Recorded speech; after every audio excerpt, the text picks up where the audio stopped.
सो है guys, welcome back to my YouTube channel. I hope आप सब अच्छे होंगे और ज़बरदस्त होंगे। तो फ्रेंड, आरपीएफ कांस्टेबल की एक ज़बरदस्त प्रैक्टिस इस वीडियो में कराने वाले हैं आप सबको। तो उम्मीद करता हूँ आप सब अच्छे होंगे और ज़बरदस्त होंगे। चलिए वीडियो को स्टार्ट करते हैं बिना किसी देरी के। पहला प्रश्न आप सबकी स्क्रीन पे है। बरदौली सत्याग्रह 1928 ईस्वी से संबंधित नेता है। तो आपके ऑप्शन है राजेंद्र प्रसाद, बी है वल्लभ भाई पटेल और सी है महात्मा गांधी और जवाहरलाल नेहरू। तो फ्रेंड, इसका जो राइट आंसर है आप लोग जल्दी से कमेंट करके बताइए। 5 सेकंड के अंदर आपको पता है तो कमेंट कर सकते हैं।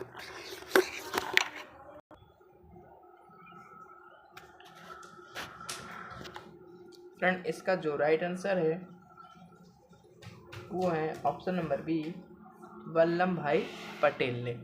अगला प्रश्न पूछा है, भारत में साइमन कमीशन के बहिष्कार का मुख्य कारण था। मुख्य कारण क्या था? आपके ऑप्शन में है समय से पूर्व में कमीशन का गठन, सभी सदस्य अंग्रेज थे, सी है अध्यक्ष ब्रिटिश लिबरल पार्टी का था और डी ऑप्शन है गांधी जी का सविनय अवज्ञा आंदोलन। तो फ्रेंड, इसका जो राइट आंसर है वो है ऑप्शन नंबर बी था, सभी सदस्य अंग्रेज थे। क्या थे? अगला प्रश्न आप सबकी स्क्रीन पे ये रहा। कांग्रेस के प्रतिनिधि के रूप में गांधी जी ने किस एकमात्र गोलमेज सम्मेलन में भाग लिया था? आपके ऑप्शन में प्रथम, बी है द्वितीय, सी है तृतीय और डी है चतुर्थ। तो अगर आप सबको पता है तो आप कमेंट कर सकते हैं। इसका जो राइट आंसर है वो ऑप्शन नंबर बी है, द्वितीय। अगला प्रश्न पूछा है, पानीपत का द्वितीय युद्ध कब हुआ था? बहुत इंपॉर्टेंट प्रश्न पूछा है, 100 बार ये एग्जाम में आ चुका है। पानीपत का द्वितीय युद्ध पूछा है। तो अगर आप सबको पता है तो आप जल्दी से कमेंट करिए कि ये क्वेश्चन आरपीएफ कांस्टेबल एसआई दोनों के लिए बार बार रिपीटेड क्वेश्चन है। तो इसलिए मैं आप सबको जितने भी रिपीटेड क्वेश्चन है और इम्पोर्टेंट क्वेश्चन है वो मैं आपको इस प्रैक्टिस सेट में करा रहा हूँ। तो जल्दी से इसका राइट आंसर बता दीजिए। इसका जो राइट आंसर है वो है ऑप्शन नंबर बी, 1556 ईस्वी में। कब हुआ था? 1556 ईस्वी में। अगला प्रश्न मुझे है, मौर्य शासक अशोक ने कलिंग पर कब आक्रमण किया था? तो मौर्य शासक अशोक ने कलिंग पर कब आक्रमण किया था?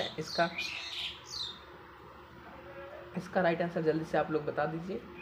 आपके ऑप्शन में 269 ईस्वी पूर्व, ऑप्शन बी है 261 ईस्वी पूर्व, ऑप्शन सी है 259 ईस्वी पूर्व और डी है 251 ईस्वी पूर्व। फ्रेंड्स, इसका जो राइट आंसर है जल्दी से फटाक से आप लोग हमें कमेंट करके बता सकते हैं।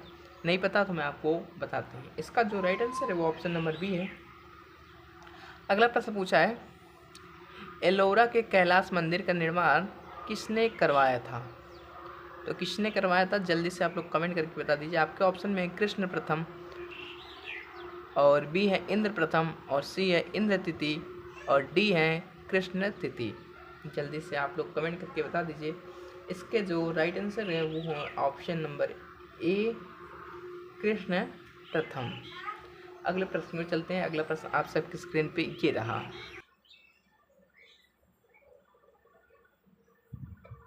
अगला प्रश्न पूछा है, गांधार कला किस काल में विकसित हुई थी? तो किस काल में विकसित हुई थी? आपके ऑप्शन में है गुप्त काल में, बी है मौर्य काल में, सी है सातवाहनों के काल में और डी है कुषाण काल में। तो फ्रेंड्स, क्या पूछा है? गंधार कला किस काल में विकसित हुआ था? जल्दी से आप लोग कमेंट करके बता दीजिए। इसका जो राइट आंसर है वो है ऑप्शन नंबर डी, कुषाण काल में। कब विकसित हुआ था? कुषाण काल में विकसित हुआ था। अगला प्रश्न पूछा है, किस भारतीय राज्य को मसालों का बगीचा कहा जाता है? भारत का ऐसा कौन सा राज्य है जहाँ पे मसालों का राज्य उसे कहा जाता है? आपके ऑप्शन में है गुजरात, कर्नाटक, सी है तमिलनाडु और डी है केरल। तो मसालों का बगीचा कहा जाता है उसको किसको कहते हैं? केरल को। केरल एक ऐसी जगह है जहाँ पर तरह तरह के मसाले पाए जाते हैं। अगला प्रश्न पूछ रहा है, भारत में किस राज्य को चावल का कटोरा कहा जाता है? तो चावल का कटोरा किसे कहा जाता है? आपके ऑप्शन में आंध्र प्रदेश भी है, तमिलनाडु, सी है केरल और डी है कर्नाटक। बहुत इंपॉर्टेंट प्रश्न है ये, बार बार रिपीटेड क्वेश्चन है। आप लोग जल्दी से इसको करके बताइए हमें। आपके एग्ज़ाम में 100% ये सब प्रश्न आने वाले हैं आरपीएफ कांस्टेबल के लिए। तो फ्रेंड इसका जो राइट आंसर है वो ऑप्शन नंबर ए है, आंध्र प्रदेश। अगला प्रश्न आप सबके सुन ये रहा। अगला प्रश्न पूछ रहा है, निम्नलिखित में से किसको सह्याद्री पर्वतमाला भी कहा जाता है? तो सह्याद्री पर्वतमाला किसे कहा जाता है? आपके ऑप्शन में पूर्वी घाट, बी है पश्चिमी घाट, सी है शिवलिक पहाड़ियाँ, डी है विंध्या पर्वत। तो फ्रेंड इसका जो राइट आंसर है वो ऑप्शन नंबर बी, पश्चिमी घाट। अगला प्रश्न आप सब स्क्रीन पे ये रहा है। प्रश्न नंबर 11 पूछा है, विश्व में सबसे विशाल मरुभूमि कौन सी है? विश्व की पूछा है फ्रेंड्स। तो विश्व का आपके ऑप्शन में सहारा, बी है थार, सी है गोबी और डी है ग्रेट सैंडी मरुभूमि। तो फ्रेंड बहुत इंपॉर्टेंट प्रश्न है आप सबके लिए। ऐसे प्रश्न ही एग्ज़ाम में पूछे जाते हैं। आप लोग ऐसे प्रश्न को रिपीट जो होते हैं आप लोग निकाल के अगर देखेंगे तो बहुत इंपॉर्टेंट प्रश्न ऐसे आते हैं। जैसे आप पूछ लिया इसमें विश्व का, तो बहुत जगह पूछ लेता है कि अपने एशिया का विशाल मरुभूमि। उसके बाद आपको अपने भारत का भी पूछ सकता है। तो ऐसे प्रश्न आप सबके पूछते रहते हैं, तो आप लोग ऐसे प्रश्न जरूर करके जाइएगा। इसका जो राइट आंसर वो आप सबको पता है, ऑप्शन नंबर ए है, सहारा मरुभूमि वो क्या है? विश्व का विशाल मरुभूमि कहलाता है। अगला प्रश्न पूछा है प्रश्न नंबर 12, भारत में मुद्रास्फीति मापी जाती है। मुद्रास्फीति किससे मापी जाती है? आपके ऑप्शन में थोक मूल्य सूचांक द्वारा, बी है शहरी गैस, सी है कृषि श्रमिकों के उपभोक्ता मूल्य और डी है राष्ट्रीय आय और स्फीति द्वारा। तो फ्रेंड इसका जो राइट आंसर वो ऑप्शन नंबर ए है, थोक मूल्य सूचांक द्वारा। प्रश्न नंबर 13 पूछा है, अन्त्योदय कार्यक्रम का उद्देश्य था, उसका उद्देश्य क्या था? आपके ऑप्शन में शहरी गरीब दूर करना, बी है अनुसूचित जातियों के जीवन स्तर में सुधार कल्पना, सी है अल्पसंख्यक को उन्नत करना और डी है गरीबों में सबसे अधिक गरीब की मदद करना। तो फ्रेंड इसका जो राइट आंसर था वो ऑप्शन नंबर डी, क्या उद्देश्य था? गरीबों में सबसे अधिक गरीब का मदद करना। अगला प्रश्न पूछा है, बंद अर्थव्यवस्था से आप क्या समझते हैं? आपके ऑप्शन ए है निर्यात बंद, बी है आयात निर्यात बंद, सी है आयात बंद और डी है नियंत्रित पूंजी। तो फ्रेंड इसका जो राइट आंसर है वो है ऑप्शन नंबर बी, आयात निर्यात बंद। अगला प्रश्न पूछा है,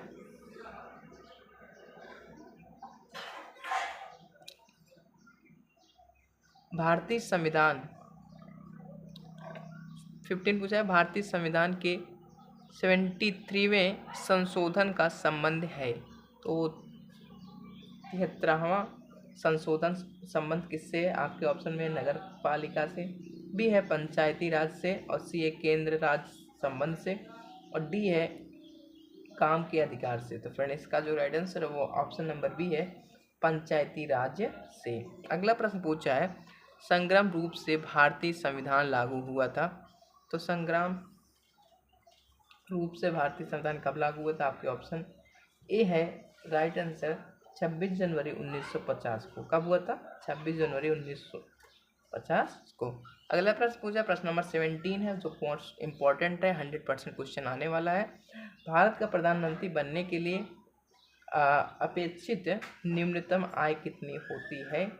तो कितनी आय होनी चाहिए प्रधानमंत्री बनने के लिए भारत का?